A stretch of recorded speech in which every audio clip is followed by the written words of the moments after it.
May nabasa akong libro tungkol sa mga taong nagigising ng between 2, 3, and 4 a.m.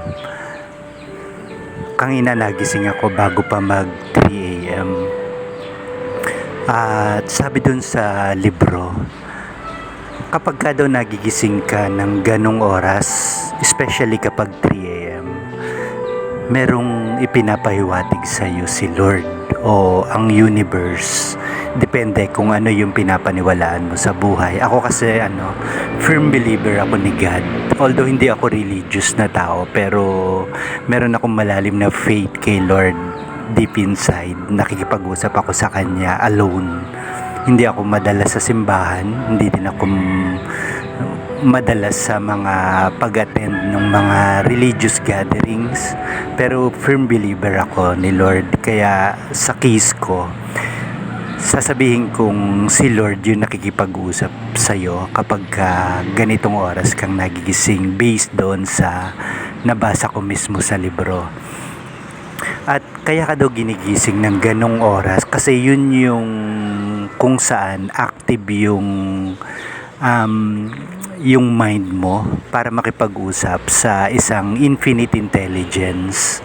At may ipinapahiwatig daw sa iyo yon kung ano yung iniisip mo habang gising ka at pabali-baligtad ka sa kama kasi gusto mong bumalik sa tulog pero merong umaagaw sa isip mo kaya hindi ka makatulog. So ang ginawa ko, tumayo ako at nagkape ako. Inisip ko mabuti kung ano yung mga nangyayari sa buhay ko sa kasalukuyan. Bakit ako naka-stuck sa isang sitwasyon na hindi ako makalabas. At totoo nga kapag nagising ka ng ganong oras, samantalahin mo yon, lumabas ka or tumayo ka, uminom ka ng kape or kung ano man yung iniinom mo. Tapos pag-isipan mo mabuti kung ano yung sinasabi ng isip mo sa'yo. Kasi hindi lang yun isip mo. Sa ganun paraan ka kinakausap ni Lord sa gusto niyang ipahiwatig sa'yo. Sa bagay na gusto niyang gawin mo at ituloy mo. Pagsikapan mo at mag-stick ka doon sa naging desisyon mo.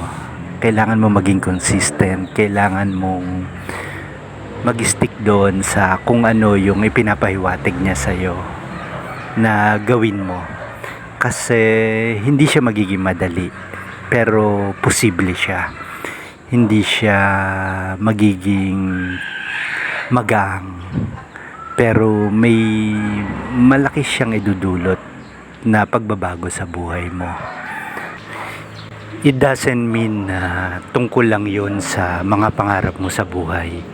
Pupwedeng ito yung mga problemang kinakaharap mo o yung mga mabigat na daladala mo sa isip at sa puso mo.